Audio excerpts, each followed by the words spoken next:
दिनैहाय नैबे जोंहा आफलागाव हाई स्कुल बेयो जोंना दतमा एलएसनि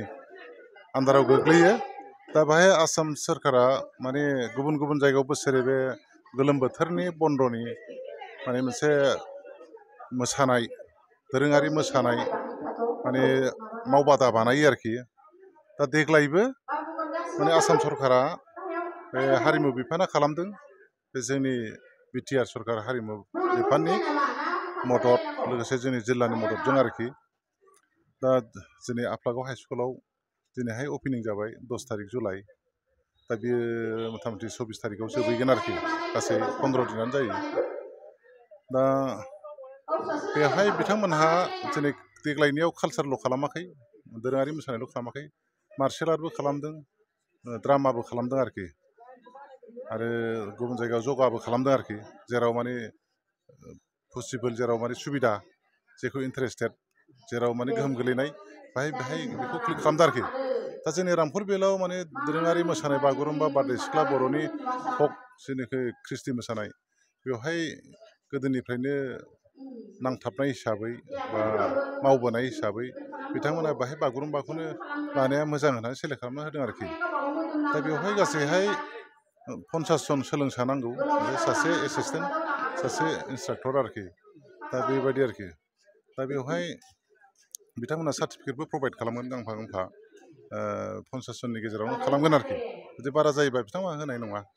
ओंखायनो जों 50 जनखौनो दा लादों आरोखि टारगेटखौ नङाबा जों बे 10,000 मोसानाय खोथा दंमोन नालाय बेवहाय जाहाथे जोङो एसे फोरोंखानो हायोबा मोजांमोन बुरजा जों सानदों आरोखि खिन्थु सार्टिफिकेट लुबैलायनानै बाहाय एसे उसुबिदा जानो हागौ होननानै जों बेखौ दोनथ'नाय जाबाय आरोखि दा 50 जन बे टारगेटखौ जों खालामगोन आरोखि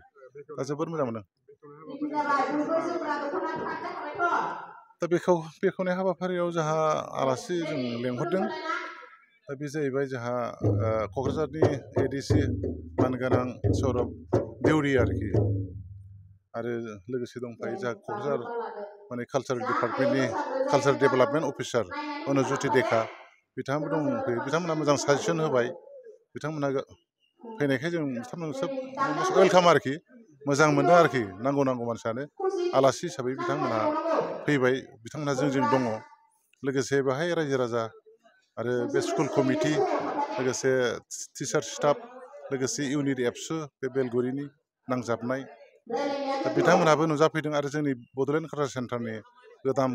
बिथांमोनहाबो फैदों आरोखि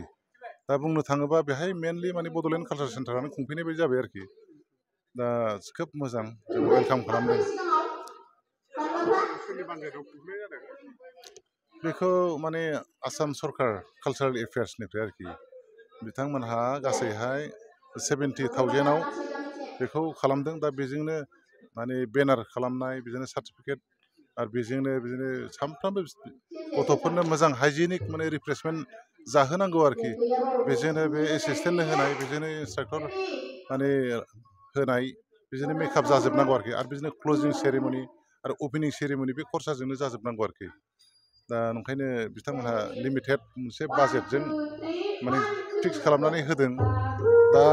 जोङो बेखौ मोजाङै मेनटेन खालामनो रोंबासो गोरोबगोन मेनटेन खालामनो रोङाबा जोंनिफ्रायसो थांगोन आरो स्पिननिफ्राय थेवबाबो जोंहा ओरैनोबाबो बेखौ खालामखानांगौ हिसाबै गभर्नमेन्टआ हरदेरनायाव जों जोबोद गोजोननाय दं आरोखि जों मेकआप खालामगोन नांगौबा जोंनिफ्राय गारदेरनानैबाबो जों बेखौ मोजां खालामनानै मोजां रोंहोगोन आरोखि ইয়াতে গভৰ্ণমেণ্ট অফ আছামৰ পৰা প্ৰতি বছৰে কৰি আছে লাষ্ট 1-2 বছৰে হয় তো এবাৰো ছামাৰ ভেকেশ্যন ৱৰ্কশ্বপ কৰিছে স্কুলত এতিয়া জেনেৰেলি ষ্টুডেণ্টবিলাকৰ ছামাৰ ভেকেশ্যন হয় তো তেওঁলোকৰ যাতে ভেকেশ্যনটো ভালকৈ যায় আৰু মানে ভালকৈ যায় ইন দ্য চেন্স ডেট ইয়াতে যোনকেইটা ডান্স শিকায় বা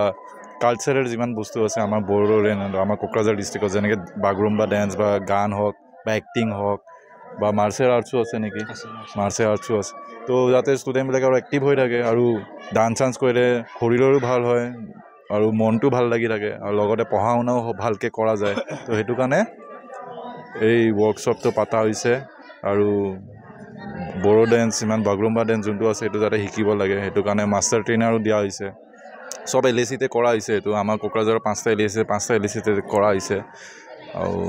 ইয়াতে আমাৰ আফলাগা হাইস্কুল আৰু বনগাঁও হাইস্কুলত ইয়াতে আমাৰ ছামাৰ ভেকেশ্যন ৱৰ্কশ্বপটো সেইটো কাৰণে কৰা হৈছে এইটো ইয়াতে কেইদিনৰ প্ৰগ্ৰাম আছে ইয়াতে